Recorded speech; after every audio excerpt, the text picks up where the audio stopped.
Remember that dream? The one where you buy a property, pop it up on Airbnb, and just watch the passive income roll in. For a while there, that was actually the reality for a lot of people. But, well, that game has totally changed. So let's dive into why that old set it and forget it strategy is basically a recipe for an empty calendar in today's market. So let me ask you, and be honest, is your calendar looking a little sparse? You seeing more and more of those empty nights? Are the bookings just not flooding in the way they used to? If you're nodding along right now, I want you to know you are definitely not alone. The market has become incredibly competitive, and it's a real challenge for hosts everywhere. And here is the first huge reason why. Just in the last year, the global supply of short-term rentals, I'm talking about all the other listings you're competing with, grew by a massive 9%. In Europe alone, there are now over 4.3 million places listed. It's a boom for sure, but it's also a saturation point. Okay, this next number, this is a big reality check. It kind of resets what we should all expect. Was all that new competition, the average occupancy rate for an Airbnb in the United States is now hovering right around 50%. Think about that. On average, a property is sitting empty for half the month. The days of just expecting 80 or 90% occupancy without lifting a finger, those are long gone. And in some spots, it's even tougher. I mean, way tougher. In certain markets that are just flooded with listings, like those popular beach towns, that occupancy rate can plummet to below 35%. This isn't some warning about the future, you guys. This is happening right now.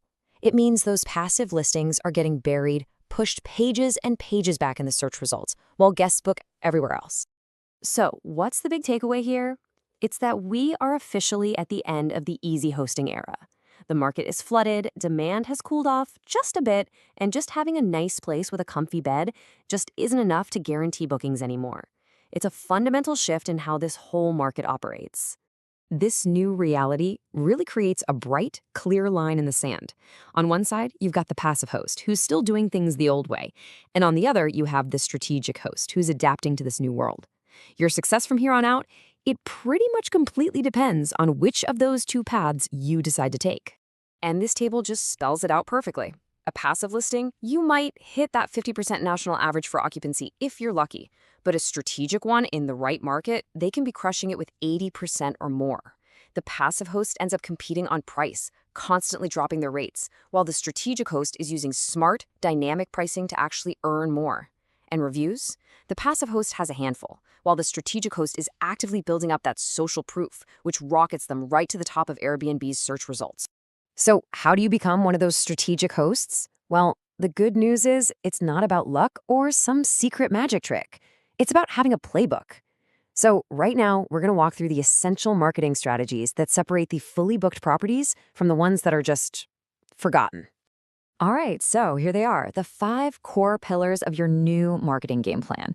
We're talking about investing in professional photos, writing descriptions that actually sell an experience, using dynamic pricing tools, actively managing your reviews, and yeah, even building a little social media presence. Let's break them down. Let's kick things off with photos, because the data here is just undeniable. An actual study from Airbnb found that using professional photography can boost your earnings by up to 40%. Let me say that again, 40%. This isn't just a cosmetic upgrade, it's a direct investment in your bottom line. And this chart really just hammers the point home. Listings with professional photos don't just earn a little more, they see way more bookings and can command nightly rates that are over 20% higher. For most hosts, the cost of hiring a photographer is paid back in a single booking. The return on investment is immediate. It's a no-brainer. Next up, your words matter a lot. Just look at the difference here. Nice 2-bed flat. Okay. Yawn. It's a fact, but it's boring. Now listen to the after version. Wake up to birdsong in this leafy oasis. Enjoy fast Wi-Fi for remote work. See? It sells a dream. It speaks directly to specific people, like remote workers or couples on a getaway, and it paints a picture of the experience they're going to have. Now, let's talk about pricing. If you're still just setting your rates and forgetting about them, you are leaving so much money on the table.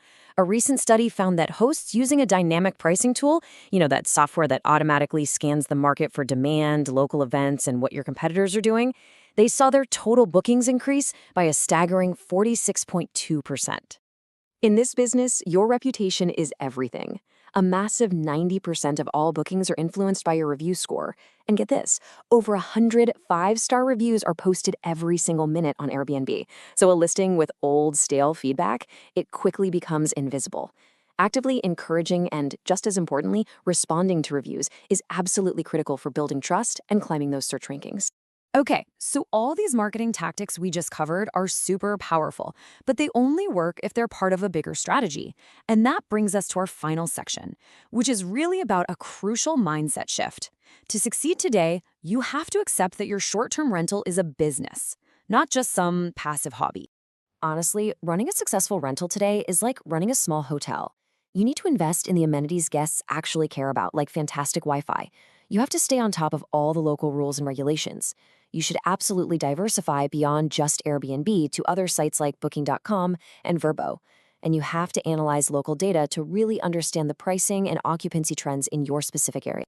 And hey, if you're going to run it like a hotel, you should measure it like one too. The pros track metrics like RevPAR. Don't let the acronym scare you. It stands for revenue per available room. All it really does is help you understand your property's true financial performance beyond just what you charge per night. It forces you to think strategically about both your price and your occupancy. So, I'll leave you with this one final thought to chew on. In today's incredibly crowded market, are you just offering a property, a place with four walls and a bed? Or are you building a brand, an experience that guests actively seek out, that they remember, and that they recommend to their friends? The answer to that question, well, that's what will determine your success.